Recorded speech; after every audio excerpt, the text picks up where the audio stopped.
നമുക്ക് photo resin key chain ഉണ്ടാക്കുന്നത് കണ്ടാലോ? ഇതൊരാൾ ഒന്നും കൂടി വീഡിയോ ഇടണം പറഞ്ഞിട്ട് ഇടുന്നതാണ് കേട്ടോ. അപ്പോൾ അതിനായിട്ട് നമുക്ക് റെസിൻ അളന്ന് നോക്കണേ. അപ്പോൾ ഇത് KDLൻ്റെ റെസിനാണ് കേട്ടോ. അത് 1 kg റെസിനും 500 ഗ്രാം ഹാർഡനറുമാണ്. 1:2 റേഷ്യോയിലുള്ളതാണ് കേട്ടോ. അപ്പോൾ ഇത് വെയിറ്റ് മെഷീനിൽ ഒന്ന് അളന്ന് നോക്കണം. ഞാൻ വരമാല പ്രിസർവേഷനും കൂടി ചെയ്യുന്നുണ്ട്. അപ്പോൾ അതിനുള്ളതും കൂടി ആയിട്ടുള്ള റെസിനാണ് കേട്ടോ എടുക്കുന്നത്.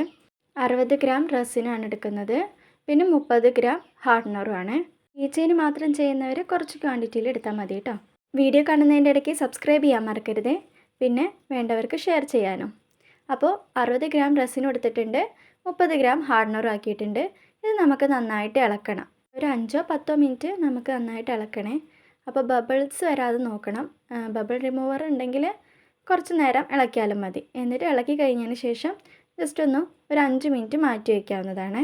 ആ ടൈമിൽ നമുക്ക് മോൾഡിൽ ഡസ്റ്റൊക്കെ ഉള്ളതൊക്കെ ഒന്ന് കളഞ്ഞിട്ട് സെറ്റാക്കി എടുക്കാം. ഞാൻ ഇവിടെ ഫസ്റ്റ് ലെയർ ഒഴിച്ച് വെച്ചിരുന്നു കേട്ടോ. ഇതിൽ ഇനി ഫോട്ടോയും കൂടി വെച്ചിട്ട് സെക്കൻഡ് ലെയറും കൂടി ഒഴിച്ച് വയ്ക്കാനുള്ളൂ. അപ്പോൾ ഈ ഫോട്ടോൻ്റെ അവിടെ നമുക്ക് ചെറുതായിട്ടൊരു ഹോൾ ഇടണം.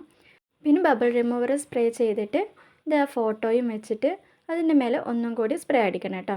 അതിനുശേഷം മാത്രമേ നമ്മൾ മാറ്റി വെച്ച റെസിൻ ഒഴിക്കാവൂ. ഇത് മാറ്റി വെച്ചുകൊണ്ട് നോക്കി ക്രിസ്റ്റൽ ക്ലിയർ ആയിട്ട് മാറിയിട്ടുണ്ട് കേട്ടോ. അപ്പോൾ അത് നമുക്കിതിലേക്ക് മെല്ലെ ഒഴിക്കാം. നന്നായിട്ട് മുകളിൽ നിന്ന് ഒഴിച്ചിട്ടുണ്ടെങ്കിൽ ബബിൾസ് വരാനുള്ള സാധ്യത ഉണ്ട്. അപ്പോൾ അടുത്ത് നിന്ന് ഒഴിക്കാനായിട്ട് ശ്രദ്ധിക്കണേ.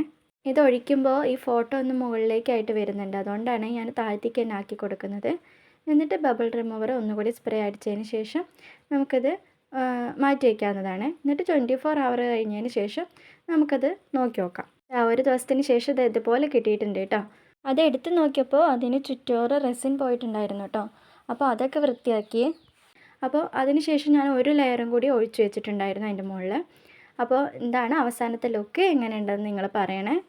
പിന്നെ ഈ വീഡിയോ യൂസ്ഫുള്ളായി തോന്നിയിട്ടുണ്ടെങ്കിൽ ഷെയർ ചെയ്യാനും പിന്നെ സബ്സ്ക്രൈബ് ചെയ്യാനും മറക്കരുത്.